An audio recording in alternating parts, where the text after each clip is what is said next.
is dedicated to Eva. Also, it's kind of a funny story. Pockets laden with stones that were nearly as heavy as the depression she'd suffered from, Virginia Woolf walked into a river to never come out again, March 28, 1941.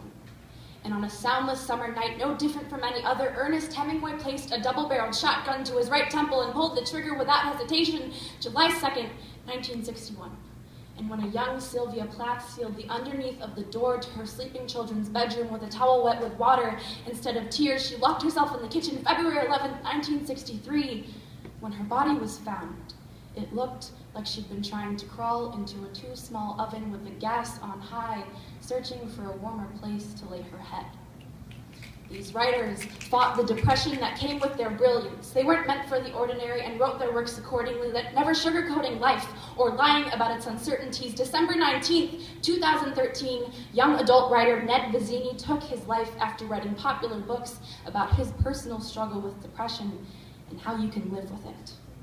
I remember countless days, my 14-year-old knees red from kneeling on the bathroom floor with the lights off because it was the only room without a window. I thought about suicide a lot. And it was dark most of the time as blacks and blues danced across my eyelids, and it was then that I picked up Ned's book, It's Kind of a Funny Story.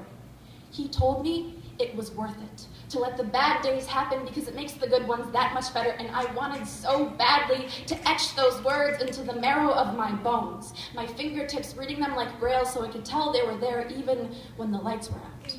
Ned, who was 5 states away and oblivious to my existence, became my savior. His book, my Bible, when I didn't believe in anything else.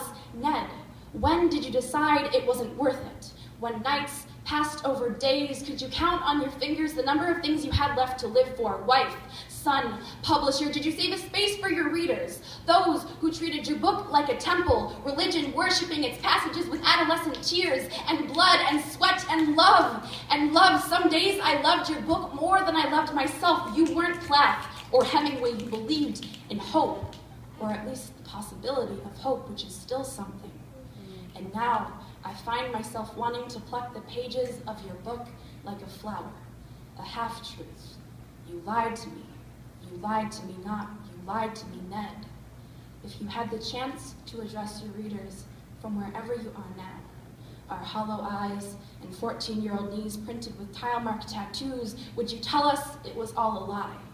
Throw stones through stained glass windows that took a lifetime to construct and hold strong, silly children, you'd spit. Books are simply stacks of paper that come to life only if you let them torn apart as easily as they are written. Books are not anchors or friends or mothers. My book was not your God. I am not your God. Kids, paper burns.